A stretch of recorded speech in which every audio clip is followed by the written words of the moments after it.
The following program is brought to you by Arlington Community Media, where we tell your story.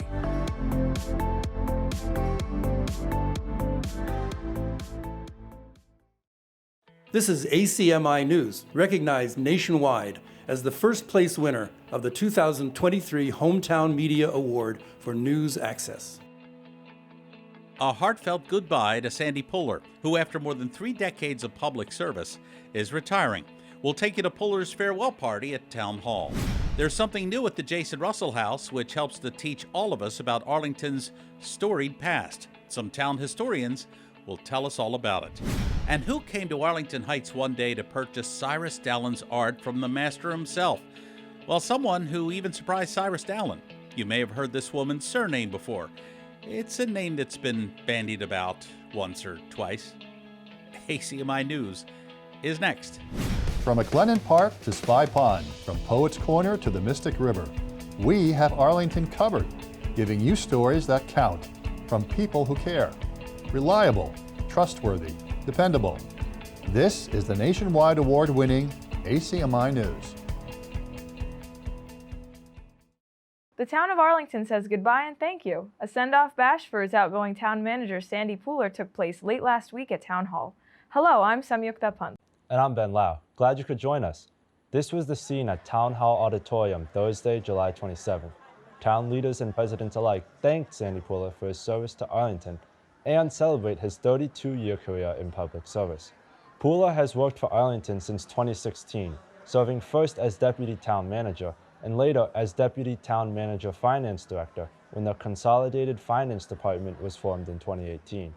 You'll recall the Select Board named Puller Town Manager in June 2022 after the departure of Adam Chapdelaine. And I'm not sure whether you may know this or not, but Sandy also teaches municipal finance at UMass Boston, and that's something that I had a lot to learn in, and he's taken the time over the past year to sort of take me under his wing and make sure I understand all of the finer points of municipal finance. So I will be forever grateful to him for that, because he's really an amazing teacher in that regard. Congratulations on your retirement. Sandy, you've been a long-time member of the team here in Arlington. You're one of the best budget people this town has ever seen. You've got respect throughout the Commonwealth. You've done a great job for us. We're definitely going to miss you. I am really grateful to Sandy. He joined the town in 2016 and has made an indelible mark in our financial management with consolidating the school and the town finance departments. He's been a huge champion of diversity, equity, inclusion efforts. He's been a major player in the rebuild of the high school. And in the last 13 months, he stepped in when we really needed somebody after the departure of Adam Chapdelaine, and we needed to catch our breath. Sandy gave us a steady hand of leadership. He had the trust of his departments. We're really grateful for him for not only keeping the lights on, but moving the town forward in this last 13 months. And I wish him all the best for a well-earned retirement. I do think it's the financial work, being able to translate a lot of complex numbers into easy to understand concepts for the public. So the residents, the voters, people have to vote on the budget and so forth. I think budgets are more than just numbers. They're very political, they're policy documents, and just trying to do that work over the years has been something I've really enjoyed. It was fun, great people to work with, great community members, great media. It's all good. I'm going to do some traveling, going to do some writing. I'm going to start getting some exercise again, which ever since COVID has been very hard to do. So just a little life balance now. ACMi News wishes Sandy a fond goodbye as he begins his much-deserved retirement. And congratulations to new town manager James Feeney, who began his position August the 1st.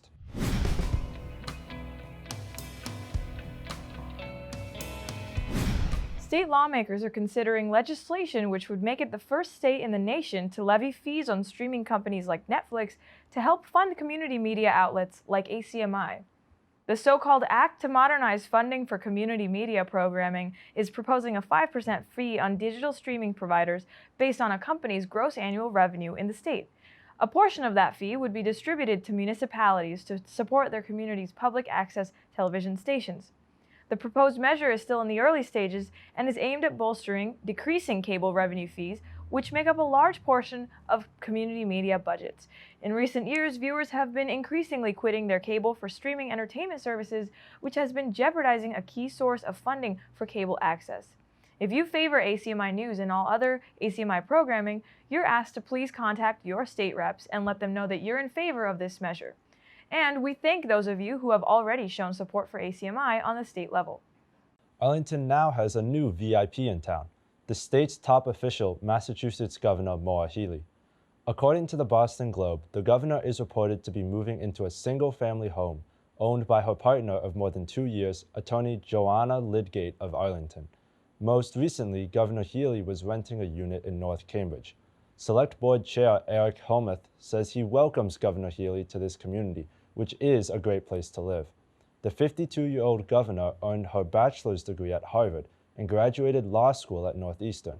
Healey, a Democrat, became governor in January of this year, becoming the first female and first openly LGBTQIA+ person to hold the state's highest office.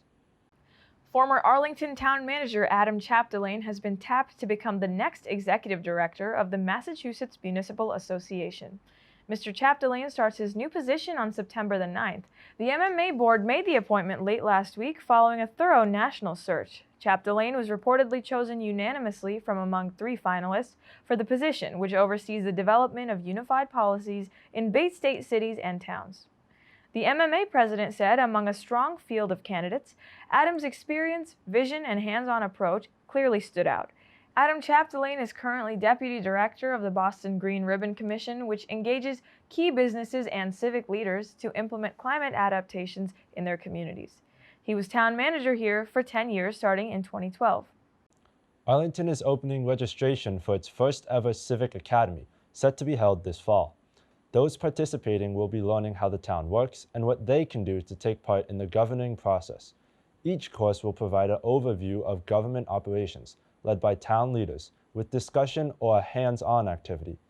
This also opens the door for residents wishing to take part in either town meeting and/or town committees. The Civic Academy is set to meet once a week for 2 hours, over a 6-week period beginning September 14th and ending October 19th. Light refreshments will also be served. Childcare services will be provided through the American Recovery Plan Act, or ARPA. It even includes a graduation ceremony. Interested? Just go to the town website for all the information, arlingtonma.gov.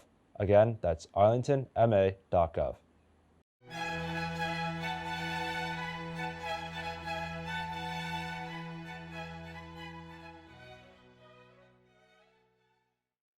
It's no secret that the Jason Russell House at 7 Jason Street plays a major role in Arlington's storied history.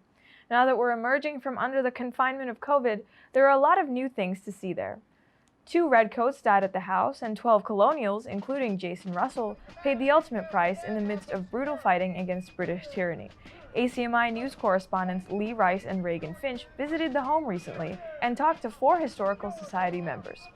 All 4 give us an update on the home, which tells us not only about Mr. Russell, but also this town's rich history. April 19th, 1775. Legend says that the shot heard round the world and conquered sparked our War of Independence. But the heaviest price in lives took place right here in Arlington, then the village of Menotomy. And the Jason Russell House here at 7 Jason Street was ground zero on that bloody April 19th. Since this home was purchased by Arlington Historical Society in 1923, it has undergone countless renovations to clarify the events of that fateful day. 100 years later, this home is still revealing some fascinating secrets, thanks in part to the adjacent Smith Building, which now serves as a new museum. We are planning some kind of an exhibition to follow this one in a similar kind of style that will cover kind of reflections and other celebrations of the 250th over the years. The Jason Russell House and the museum that we're standing in are both open for this season, Saturdays and Sundays, 1 p.m. to 4 p.m. The Jason Russell House is by guided tour, and this exhibit is self-guided. And they're both open at the same time. I was absolutely fascinated with the Pompierre Ladder for 2 reasons. First of all, how did it work exactly? What's the thing about that giant hook up there, very evil looking. And second of all, how did it not break in use? Because look how skinny and delicate it is, especially that center spine. It has a cross section of no more than 1 inch by 2 inches. How come it didn't break under the weight of a fireman and fireman's clothing, let alone somebody on the fireman's back? How this was used was, first of all, you had to be a very good athlete in super conditions. So imagine there's a burning building in front of you. There's a guy about to die of smoke inhalation on the 3rd floor. You have this ladder in hand. You run toward the building and you throw it, at least the hooked end of it, up to the 2nd floor. He's on the 3rd floor, and the hook pierces the window, breaks the glass if necessary, and hangs on the sill. You get on the ladder from the ground, climb up the ladder, and throw yourself into the room of the 2nd floor, okay? And then lean out like this and hoist the ladder up to the level where he is, get out and climb up again, presumably put him on your back, sounding heavy, isn't it? And climb down and save his life. Sounds simple? No, it's not.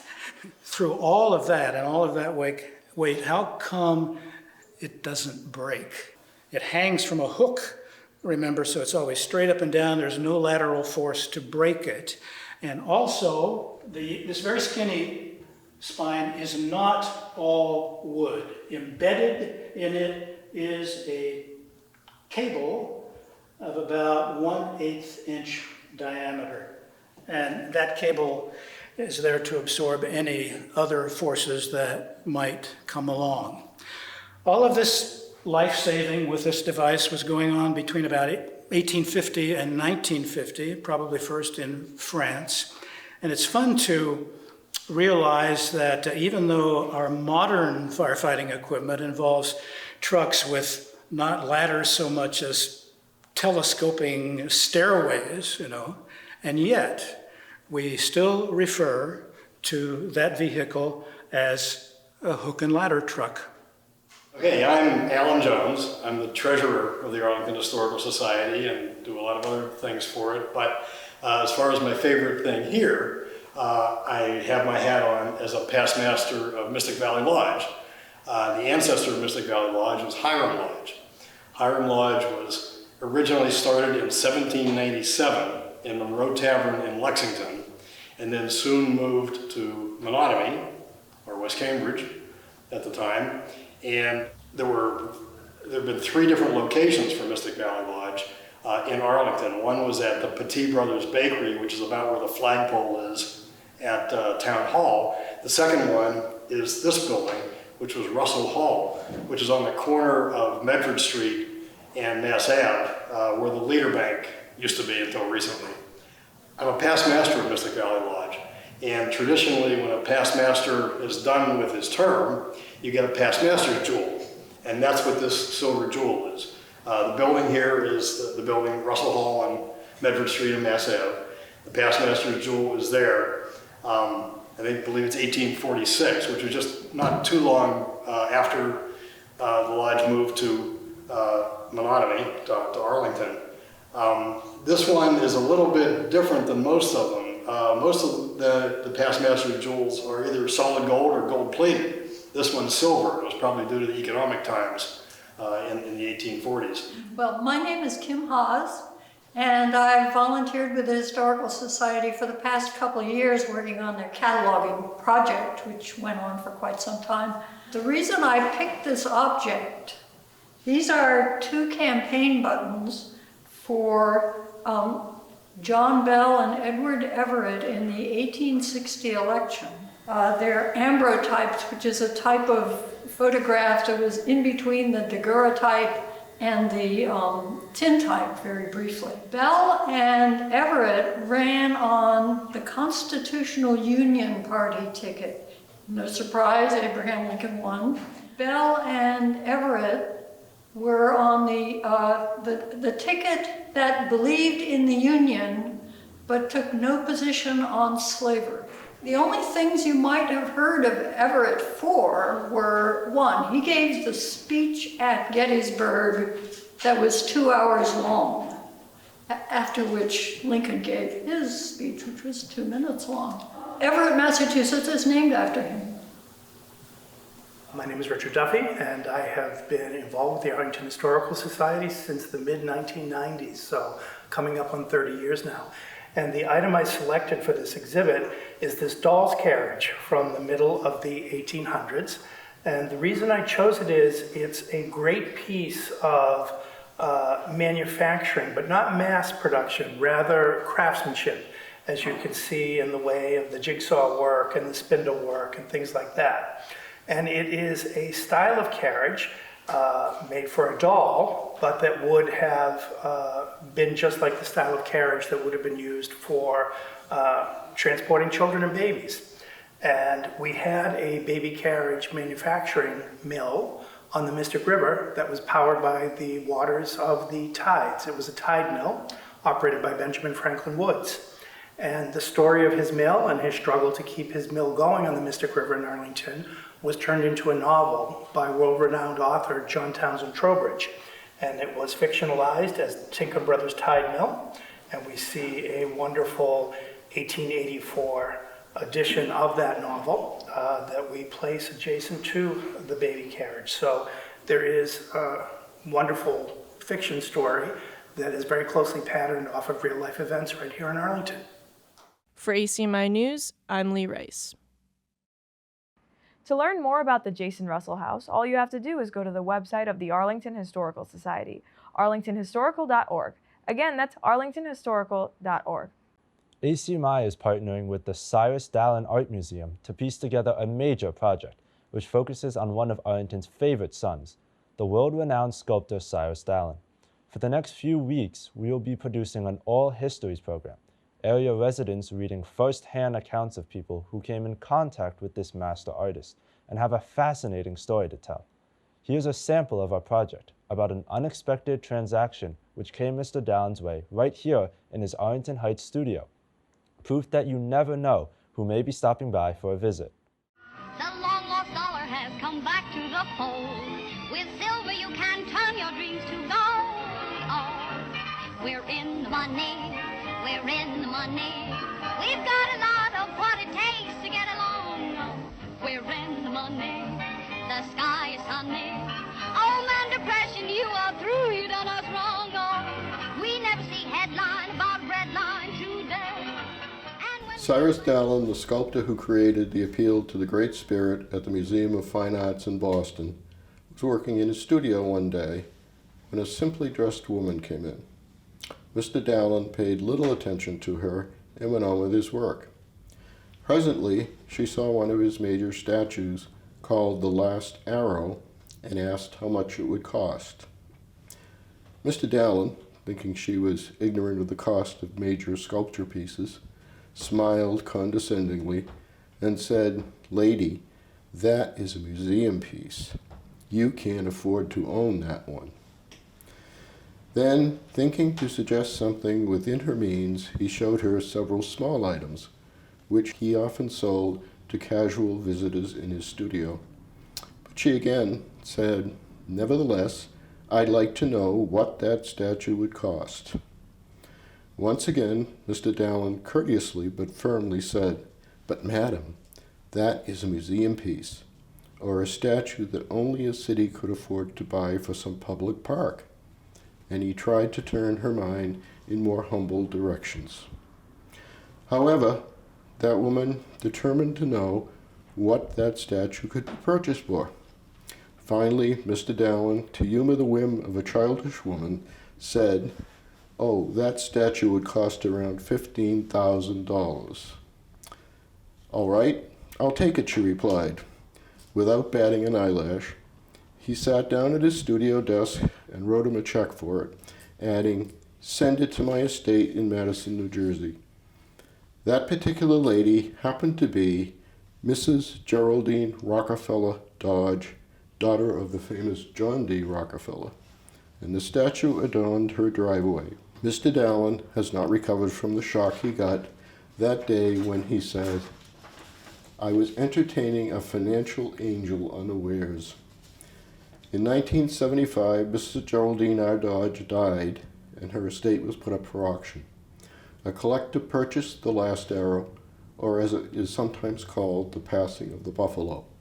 It's now located in the Dr. Edward M. Ball Park in Muncie, Indiana, which also has a copy of Dallin's The Appeal to the Great Spirit.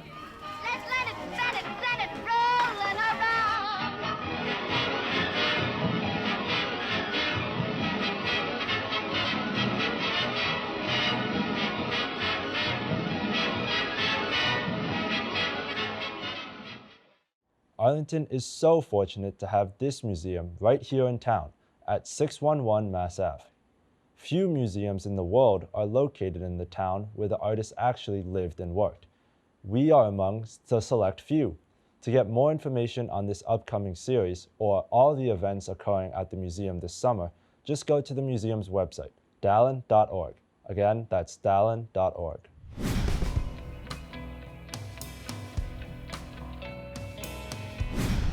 We are in the midst of those lazy, hazy, crazy days of summer.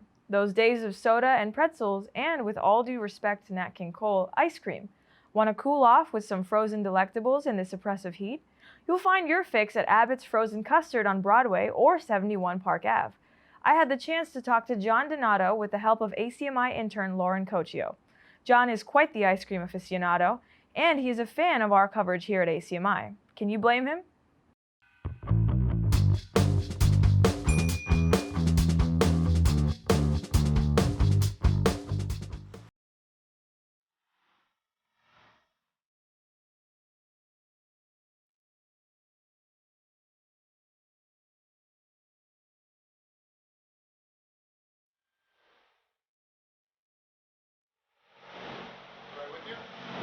I'm John Donato from Abbotts in Arlington Heights. Welcome to Abbotts. We are very proud to be here in our community at the Heights, very important. The old days when I was growing up in Arlington, we had Brigham's across the street, but from Schenectady, New York, Abbotts has come to Arlington, Massachusetts, and we employ Arlington High School students, Minuteman High School students, Arlington Catholic High School students. So we're really excited to have the community involved down here in Arlington Heights, especially after the pandemic. We opened up before the pandemic, but like everybody, suffered through it, and Abbotts just plugged along, and here we are. Well, we have a lot of regulars, and we get to know them real well. So they come in, and we already know what flavor they're going to choose, but we do have a variety of choices, so they like to branch out once in a while and try a new flavor. Yep, we have about 5-6 flavors each day, made fresh. Down Arlington Center, where the other Abbotts is in Arlington, they have pies, cakes to go, cookie wheels, Oreo wheels, so we have a variety of things. But like I said, the flurries are very popular here for the kids to mix in anything that they'd like. They do make the custard fresh every morning down Arlington Center, and then we post it here on the board and we pick it up to deliver to this location. So we have all different exciting customers. Our biggest, happiest customers are the dogs. They come inside, we give them a little pup cup, just a squirt of the whipped cream, and they chow down on it. So there's 2 little pups that come all the time, and they love their little pup cup. So if you have a dog, bring one down and we'll fill it up with some whipped cream and they can have a pup cup. What's the difference between ice cream and frozen custard? That's a great question. The difference is, there's only one difference. Custard has eggs. Ice cream does not. So what do you think is better? Well, I think custard is lighter for you. You know, it's like a whip texture rather than the ice cream, which is hard. We do have non-dairy items as well. Okay. And gluten-free items.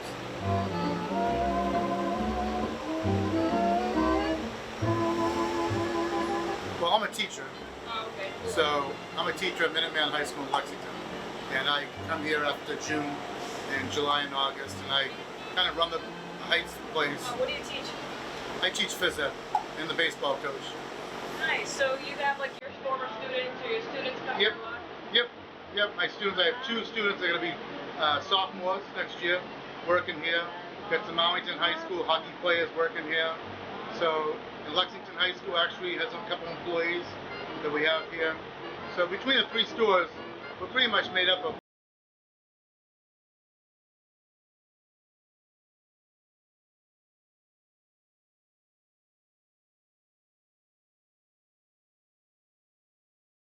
I watch it for, my wife's a principal in town at the Thompson Elementary School, and we watch, the town meetings, and we watch the school committee meetings, hockey games a lot, at the Arlington Ed Burns rink, a lot of sports. Yeah, my 2 sons play a lot of sports. It's huge. It gives so much information to the community, and just to get on the station and see what's happening, ACMi is huge, and we thank them for their coverage. You're the ACMi spokesman now.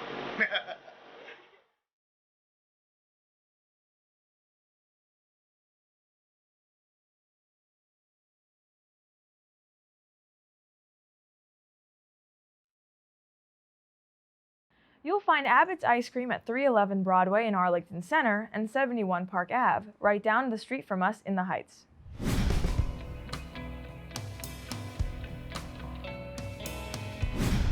A touch of the Middle East made its way to Broadway Plaza late last week.